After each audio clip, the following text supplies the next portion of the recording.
ಶ್ರೀ ಮಹಾಗಣಾಧಿಪತಯೇ ನಮಃ. ಗುರುಭ್ಯೋ ನಮಃ. ನಮಸ್ಕಾರ. ಸಮಸ್ತ ಜ್ಯೋತಿಷ್ಯ ಜಾಗೃತಿ ಚಾನೆಲ್ ವೀಕ್ಷಕರಿಗೆ ಸ್ವಾಗತ. ನಾನು ದಿವ್ಯಾ ಸುಬ್ರಹ್ಮಣ್ಯ. ಇವಾಗ ಹತ್ತಿರದಲ್ಲೇ ಇರುವಂತಹ ಹಬ್ಬ ಸಂಕ್ರಾಂತಿ ಹಬ್ಬ. ಎಲ್ಲರಿಗೂ ಮೊದಲನೇದಾಗಿ ಸಂಕ್ರಾಂತಿ ಹಬ್ಬದ ಶುಭಾಶಯಗಳನ್ನು ತಿಳಿಸ್ತಾ, ಸಂಕ್ರಾಂತಿ ಹಬ್ಬದ ಮಹತ್ವ ಏನು, ಅದರ ಆಚರಣೆ ಹೇಗೆ, ಅದರ ಇಂಪಾರ್ಟೆನ್ಸ್ ಏನು, ಇದೆಲ್ಲ ಪ್ರಶ್ನೆಗಳಿಗೆ ಉತ್ತರವನ್ನ ನಾವು ತಿಳ್ಕೊಳ್ತಾ ಹೋಗೋಣ. ಮೊದಲನೇದಾಗಿ ಮಕರ ಸಂಕ್ರಾಂತಿ ಅಂತಂದ್ರೆ ಏನು ಅಂತಂದ್ರೆ, ಸೂರ್ಯ ತನ್ನ ಪಥವನ್ನ ಬದಲಿಸುವಂತಹ ಒಂದು ಸಮಯ ಅಂತ. ಅಂದ್ರೆ ಸೂರ್ಯ ಧನುರಾಶಿಯಿಂದ ಮಕರ ರಾಶಿಗೆ ಪ್ರವೇಶ ಮಾಡ್ತಾನೆ. ಹಾಗಾಗಿ ಇದು ಮಕರ ಸಂಕ್ರಮಣ. ಸಂಕ್ರಮಣ ಪ್ರತಿ ತಿಂಗಳು ಆಗತ್ತೆ. ಪ್ರತಿ ತಿಂಗಳು ಸೂರ್ಯ ತನ್ನ ಸ್ಥಾನವನ್ನ ಬದಲಾವಣೆ ಮಾಡ್ತಾನೆ. ಆದ್ರೆ ಈ ಮಕರ ಸಂಕ್ರಾಂತಿಗೆ ವಿಶೇಷವಾದಂತಹ ಒಂದು ಮಹತ್ವ ಇದೆ. ಅದೇನಪ್ಪಾ ಅಂತ ಹೇಳಿದ್ರೆ, ಉತ್ತರಾಯಣ ಪುಣ್ಯಕಾಲ ಅಂತ ಹೇಳ್ತೀವಿ. ಉತ್ತರಾಯಣ ಪುಣ್ಯಕಾಲದಲ್ಲಿ ಯಾವುದೇ ಶುಭ ಕಾರ್ಯಗಳನ್ನ ಮಾಡೋದಕ್ಕೆ ತುಂಬಾ ಮುಹೂರ್ತಗಳು ಸಿಗ್ತವೆ, ಶುಭ ಫಲಗಳನ್ನ ಪಡ್ಕೊಳ್ಳೋದಕ್ಕೆ ಅವಕಾಶ ಆಗುತ್ತೆ ಅಂತ ಹೇಳ್ತೀವಿ. ಇಂತಹ ಉತ್ತರಾಯಣ ಪುಣ್ಯಕಾಲ ಶುರುವಾಗುವಂತಹ ದಿನ ಮಕರ ಸಂಕ್ರಾಂತಿಯ ದಿನ. ಪ್ರತಿ ವರ್ಷ 14 ಅಥವಾ 15ನೇ ತಾರೀಕು ಈ ಮಕರ ಸಂಕ್ರಾಂತಿ ಹಬ್ಬ ಬರ್ತದೆ. ಸೊ ಈ ವರ್ಷ 15ನೇ ತಾರೀಕು ಬಂದಿರುವಂಥದ್ದು. ಇನ್ನು ಈ ಮಕರ ಸಂಕ್ರಾಂತಿ ಏನಕ್ಕೆ ಅಷ್ಟು ಇಂಪಾರ್ಟೆನ್ಸ್ ಅಂದ್ರೆ, ಕೃಷಿ ಆಧಾರಿತ ದೇಶ ನಮ್ಮದಾಗಿರೋದ್ರಿಂದ ಕೃಷಿ ಚಟುವಟಿಕೆಗಳಲ್ಲಿ ತೊಡಕೊಂಡಿರೋರ್ಗೆ ಇದು ತುಂಬಾ ದೊಡ್ಡ ಮಟ್ಟದ ಹಬ್ಬ ಅಂತ ಅನ್ನಿಸ್ಕೊಳ್ಳುತ್ತೆ. ಅದರಲ್ಲೂ ಸೌತ್ ಇಂಡಿಯನ್ಸ್ ನಾವೇನಿದೀವಿ, ನಮಗೆ ಇದು ತುಂಬಾ ತಮಿಳ್ನಾಡಲ್ಲಿ ಇರಬಹುದು, ಆಂಧ್ರ ಪ್ರದೇಶದಲ್ಲಿ ಇರಬಹುದು, ಅಥವಾ ಕರ್ನಾಟಕದಲ್ಲಿ ಇರಬಹುದು, ಸಂಕ್ರಾಂತಿಯ ಮಹತ್ವ ತುಂಬಾ ದೊಡ್ಡದಿದೆ.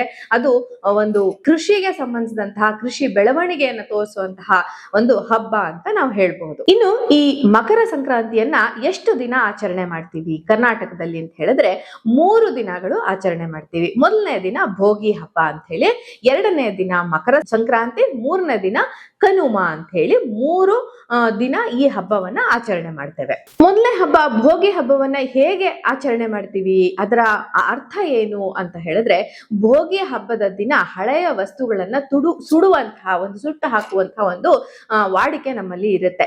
ಸೊ ಚಳಿ ಕಾಯಿಸ್ಕೊಳ್ಳೋದಕ್ಕೆ ಹಳೆಯ ವಸ್ತುಗಳನ್ನೆಲ್ಲ ತಗೊಂಡು ಹೋಗಿ ಸುಟ್ಟು ಹಾಕೋದು ಅಂತ ಹೇಳ್ಬಿಟ್ಟು. ಸೊ ಈ ಸುಟ್ಟು ಹಾಕಿದಾಗ ಏನಂದ್ರೆ, ನಮ್ಮ ಮನೆಯನ್ನ ಮಾತ್ರ ಕ್ಲೀನ್ ಮಾಡ್ತಾ ಇಲ್ಲ ನಾವು. ಹಿಂದಿನ ಕಾಲದಲ್ಲಿ ತುಂಬಾ ಹಳೆಯ ವಸ್ತುಗಳು, ಅನ್ವಾಂಟೆಡ್ ಥಿಂಗ್ಸ್ ಎಲ್ಲ ಇಟ್ಟಿರ್ತಿದ್ರಲ್ವಾ, ಅದನ್ನೆಲ್ಲ ಸುಡ್ತಾ ಇದ್ರು. ಈಗಲೂ ಅಷ್ಟೇ ನಾವು ಹಳೆಯ ವಸ್ತುಗಳನ್ನೆಲ್ಲ ಹೊರ ಹಾಕ್ಬೇಕಾಗತ್ತೆ. ಸೊ ಹಾಗೇನೆ ನಕಾರಾತ್ಮಕವಾದಂತಹ ಏನು ನಮ್ಮ ಮನೆಯಲ್ಲಿ ಇರುವಂತಹ ಏನು ಎನರ್ಜಿ ಇದೆ ಅದನ್ನ ಕೂಡ ಹಾಕ್ಬೇಕು.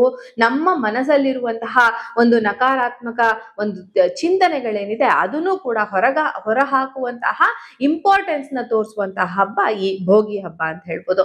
ಭೋಗಿಯ ದಿನ ಕೂಡ ಈ ದಾನಗಳನ್ನ ಮಾಡ್ತಾರೆ. ಸೊ ಈ ದಾನಗಳನ್ನ ದೇವಸ್ಥಾನಗಳಲ್ಲಿ ಅಥವಾ ಗುರುಗಳ ಹತ್ತಿರ ಯಾರಾದ್ರೂ ನೀವು ಬ್ರಾಹ್ಮಣರಿಗೆ ನೀವು ದಾನ ಕೊಡ್ಬೇಕು ಅಂತಿದ್ರೆ, ಈ ದಿನ ನೀವು ಯಾವುದೇ ದಾನಗಳನ್ನ ಕೊಡಬಹುದು ಅಂತ. ಅದರಲ್ಲೂ ಈ ಕುಂಬಳಕಾಯಿಯನ್ನ ಹೆಚ್ಚಾಗಿ ದಾನ ಕೊಡುವಂತಹ ಒಂದು ವಾಡಿಕೆ ಈ ಸಮಯದಲ್ಲಿ ಇರುವಂತದ್ದು ಅಂತ.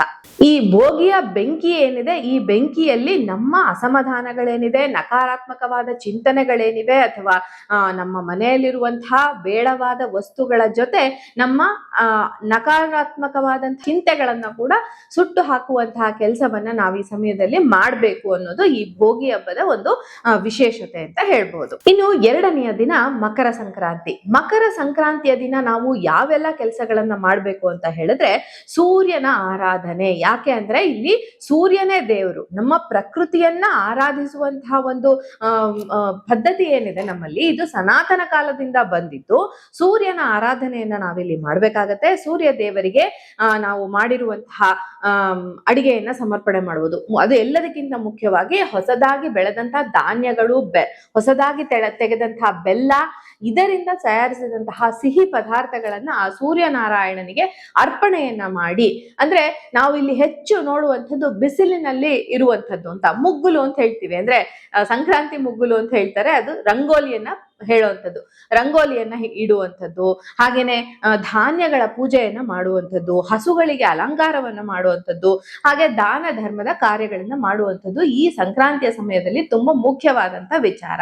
ಸೊ ದಾನ ಧರ್ಮಗಳನ್ನ ಸೂರ್ಯನ ಹೆಸರಿಗೆ ಹೆಸರಿನಲ್ಲಿ ಗೋಧಿಯನ್ನ ದಾನ ಮಾಡಿ. ಸೂರ್ಯನಿಗೆ ಸಂಬಂಧಿಸಿದಂತಹ ಯಾವುದೇ ತೊಂದರೆಗಳು ನಿಮ್ಮ ಜನ್ಮ ಜಾತಕದಲ್ಲಿದ್ರೆ ಅದನ್ನ ನೀವು ಮಕರ ಸಂಕ್ರಾಂತಿಯ ದಿನ ಒಂದು ಗೋಧಿಯನ್ನ ದಾನ ಮಾಡೋದು, ಸೂರ್ಯನಾರಾಯಣನ ಒಂದು ಪೂಜೆಯನ್ನ ಮಾಡೋದು, ಸೂರ್ಯ ನಮಸ್ಕಾರವನ್ನ ಮಾಡೋದ್ರಿಂದ ನಿಮಗೆ ಇರುವಂತಹ ಸೂರ್ಯನಿಗೆ ಸಂಬಂಧಿಸಿದಂತಹ ದೋಷಗಳು ನಿವಾರಣೆ ಆಗೋದಕ್ಕೆ ಅವಕಾಶ ಇರುತ್ತೆ ಅಂತ ಹೇಳ್ಬೋದು. ಇನ್ನು ಮಕರ ಸಂಕ್ರಾಂತಿಯ ದಿನ ಎಳ್ಳು ಬೆಲ್ಲವನ್ನ ಹಂಚುವಂತದ್ದು ಕೂಡ ಒಂದು ತುಂಬಾ ಒಳ್ಳೆಯ ಒಂದು ಸಂಸ್ಕಾರ ನಮ್ಮಲ್ಲಿ ಇದೆ. ಎಳ್ಳು ಬೆಲ್ಲವನ್ನ ಯಾಕೆ ಹಂಚ್ತೀವಿ ಅಂತ ಹೇಳಿದ್ರೆ, ಎಳ್ಳು ಈ ಹೀಟ್ ನ ಕ್ರಿಯೇಟ್ ಮಾಡುವಂಥದ್ದು ಅಂತ. ನೋಡಿ, ನಮ್ಮ ಪುರಾತನ ಸಂಪ್ರದಾಯದಲ್ಲಿ ಎಷ್ಟೆಲ್ಲಾ ಒಂದು ಒಳ್ಳೆಯ ವಾಡಿಕೆಗಳಿವೆ ಅಂತ ಹೇಳ್ಬಿಟ್ಟು. ಹಿಂದೆ ಚಳಿಗಾಲ ಮುಗಿಯುತ್ತೆ, ಸೊ ಎಲ್ಲರೂ ಕೋಲ್ಡ್ ಆಗಿರತ್ತೆ, ಥಂಡಿಯಲ್ಲಿರ್ತಾರೆ. ಸೊ ಎಳ್ಳು ನಮ್ಮ ದೇಹಕ್ಕೆ ಒಂದು ಬಿಸಿಯನ್ನ ತಂದು ಕೊಡುವಂತಹ ಕೆಲಸವನ್ನ ಮಾಡುತ್ತೆ. ಬೆಲ್ಲ ಕೂಡ ಅಂಥದ್ದೇ ಒಂದು ಕೆಲಸವನ್ನ ಮಾಡುತ್ತೆ. ಈ ಎಳ್ಳಿನಲ್ಲಿ ಕಹಿಯ ಒಂದು ಅಂಶ ಇದ್ರೆ ಬೆಲ್ಲದಲ್ಲಿ ಸಿಹಿಯ ಅಂಶ ಇರುತ್ತೆ. ಸೊ ಇದೆರಡನ್ನು ಒಟ್ಟಿಗೆ ನಾವು ಸೇವನೆ ಮಾಡಿದಾಗ ಎರಡನ್ನೂ ಸ್ವೀಕರಿಸುವಂತಹ ಗುಣ ನಮ್ಮಲ್ಲಿ ಬರ್ಲಿ, ಯಾವುದೇ ನೆಗೆಟಿವ್ ಇರ್ಲಿ ಅಥವಾ ಪಾಸಿಟಿವ್ ಇರ್ಲಿ, ಎರಡನ್ನೂ ನಾವು ಸಮಾನವಾಗಿ ತೆಗೆದುಕೊಳ್ಳುವಂತಹ ಒಂದು ಒಳ್ಳೆಯ ಗುಣ ನಮ್ಮಲ್ಲಿ ಬರ್ಲಿ ಅನ್ನುವಂಥದ್ದು ಈ ಒಂದು ಸಂಪ್ರದಾಯದ ಮುಖ್ಯ ಉದ್ದೇಶ ಅಂತ ಹೇಳ್ಬೋದು. ಎಳ್ಳು ಬೆಲ್ಲ ತಿಂದು ಒಳ್ಳೆ ಮಾತಾಡಿ ಅನ್ನುವಂಥ ಒಂದು ವಾಕ್ಯವನ್ನ ನಾವೆಲ್ಲ ಕೇಳಿರ್ತೀವಿ. ಅದಕ್ಕೆ ಏನಪ್ಪಾ ಇಂಪಾರ್ಟೆನ್ಸ್ ಅಂತ ಹೇಳಿದ್ರೆ, ಇಲ್ಲಿ ಕಹಿ ಅನ್ನೋದಕ್ಕಿಂತ ಕೆಟ್ಟದ್ದು ಮತ್ತೆ ಒಳ್ಳೆಯದು ಎರಡನ್ನ ಸಮಾನವಾಗಿ ಸ್ವೀಕರಿಸಿ, ಸಮಾನವಾಗಿ ಎರಡನ್ನು ಸಮಾನವಾಗಿ ತಗೊಂಡು ಮಾತನಾಡುವಂತಹ ಒಂದು ಸಂಸ್ಕಾರ ನಮ್ಮಲ್ಲಿ ಬರ್ಲಿ ಅನ್ನುವಂತಹ ಉದ್ದೇಶದಿಂದ ನಮ್ಗೆ ಈ ಎಳ್ಳು ಬೆಲ್ಲಗಳ ಮಿಶ್ರಣವನ್ನ ಹಂಚುವಂತಹ ಒಂದು ಸಂಪ್ರದಾಯ ನಮ್ಮಲ್ಲಿದೆ. ಅದರ ಜೊತೆಗೆ ಈ ವಾಕ್ಯ ಕೂಡ, ಎಳ್ಳು ಬೆಲ್ಲ ತಿಂದು ಒಳ್ಳೆಯ ಮಾತಾಡಿ ಅನ್ನುವಂತಹ ವಾಕ್ಯ ಕೂಡ ನಮ್ಮಲ್ಲಿ ತುಂಬಾ ರೂಢಿಯಲ್ಲಿರುವಂತಹ ವಾಕ್ಯ ಅಂತ ಹೇಳ್ಬೋದು. ಯಾವುದೇ ಹಬ್ಬದಲ್ಲಿ ದಾನ ಧರ್ಮಗಳನ್ನ ಮಾಡೋದು ಖಂಡಿತ ಒಳ್ಳೆಯ ಒಂದು ಸಂಪ್ರದಾಯ. ಅದು ಭೋಗಿ ಹಬ್ಬ ಇರಬಹುದು, ಮಕರ ಸಂಕ್ರಾಂತಿ ಇರ್ಬೋದು, ಕನುಮ ಇರಬಹುದು, ಯಾವುದೇ ಹಬ್ಬದಲ್ಲಿ ನಾವು ದಾನಗಳನ್ನ ಮಾಡೋದ್ರಿಂದ ಅದರ ಫಲ ಹೆಚ್ಚಾಗಿ ದೊರೆಯುತ್ತೆ ನಮ್ಗೆ ಅಂತ ಹೇಳ್ಬೋದು. ಇನ್ನು ಕನುಮ ಅನ್ನುವಂತಹ ಹಬ್ಬ ಕೊನೆಯ ದಿನ, ಸಂಕ್ರಾಂತಿಯ 3ನೇ ದಿನ ಆಚರಿಸುವಂತಹ ಹಬ್ಬ. ಇದು ಕೃಷಿಕರಿಗೆ ತುಂಬಾ ದೊಡ್ಡ ಮಟ್ಟದ ಹಬ್ಬ ಅಂತ ಹೇಳ್ಬೋದು. ಪಶುಪಾಲನೆ ಮಾಡ್ತಾ ಇದ್ದೀರಾ ಅಂತ ಅಂದ್ರೆ ಹಸುಗಳಿಗೆ ಅಲಂಕಾರವನ್ನ ಮಾಡಿ ಅದನ್ನ ಪೂಜಿಸುವಂತಹ ಒಂದು ಸಂಪ್ರದಾಯ. ನಾನು ಮೊದಲೇ ಹೇಳಿದ ಹಾಗೆ ಕೃಷಿ ಪ್ರಧಾನವಾದಂತಹ ನಮ್ಮ ದೇಶದಲ್ಲಿ ಹಸುಗಳು ಅಥವಾ ದನಕರಗಳು ಇಲ್ಲದೆ ಯಾವ ಕೃಷಿ ಚಟುವಟಿಕೆಗಳು ಮುಂಚೆ ನಡೀತಿರ್ಲಿಲ್ಲ. ಹಾಗಾಗಿ ಅಂತಹ ಕೃಷಿ ಚಟುವಟಿಕೆಗಳಲ್ಲಿ ತಮ್ಮನ್ನ ತೊಡಗಿಸ್ಕೊಳ್ಳುವಂತಹ ಪ್ರಾಣಿಗಳ ಪೂಜೆಯನ್ನ ನಾವಿಲ್ಲಿ ತುಂಬಾ ಮುಖ್ಯವಾಗಿ ನೋಡ್ತೀವಿ. ಸೊ ಇದು ಮಕರ ಸಂಕ್ರಾಂತಿಯ ಒಂದು ವೈಶಿಷ್ಟ್ಯ ಅಂತ ಹೇಳ್ಬೋದು. ಇನ್ನು ಮಕರ ಸಂಕ್ರಾಂತಿಯ ದಿನ ದಾನ ಧರ್ಮಗಳು ಯಾವ ದಾನ ಅಂತ ಹೇಳಿದ್ರೆ, ನಾನು ಅವಾಗ್ಲೇ ಹೇಳಿದಾಗೆ ಗೋಧಿ ಮತ್ತೆ ಬೆಲ್ಲವನ್ನ ದಾನ ಮಾಡಿ, ಇದರಿಂದ ನಿಮಗೆ ಸೂರ್ಯನಿಗೆ ಸಂಬಂಧಿಸಿದಂತಹ ಯಾವುದೇ ತೊಂದರೆಗಳಿದ್ರು ಅವು ನಿವಾರಣೆ ಆಗೋದಕ್ಕೆ ಅವಕಾಶ ಆಗುತ್ತೆ. ಸೂರ್ಯೋದಯಕ್ಕೆ ಮುಂಚೆ ಎದ್ದು ನಿಮ್ಮ ಮನೆಯನ್ನ ಶುಚಿಗೊಳಿಸಿ, ಶುಚಿತ್ವವನ್ನ ಇಲ್ಲಿ ತುಂಬಾ ಮುಖ್ಯವಾದ ಪಾತ್ರವನ್ನು ವಹಿಸುತ್ತೆ. ಮನೆಯನ್ನ, ನಿಮ್ಮ ಮನಸ್ಸನ್ನ, ನಿಮ್ಮ ದೇಹವನ್ನ ಶುದ್ಧವಾಗಿಟ್ಕೊಂಡು ಆ ಸೂರ್ಯನಾರಾಯಣನಿಗೆ ನಮಸ್ಕಾರವನ್ನ ಮಾಡೋದ್ರಿಂದ ನಿಮ್ಮ ಜನ್ಮ ಜಾತಕದಲ್ಲಿ ಇರುವಂತಹ ಸೂರ್ಯನಿಗೆ ಸಂಬಂಧಿಸಿದಂತಹ ದೋಷಗಳೇನಿವೆ ಅವು ಬಗೆಹರಿಯೋದಕ್ಕೆ ಅವಕಾಶ ಆಗುತ್ತೆ ಅಂತ ಹೇಳ್ಬೋದು. ಇದಾಗಿತ್ತು ಇವತ್ತಿನ ವಿಶೇಷ. ನಮಸ್ಕಾರ.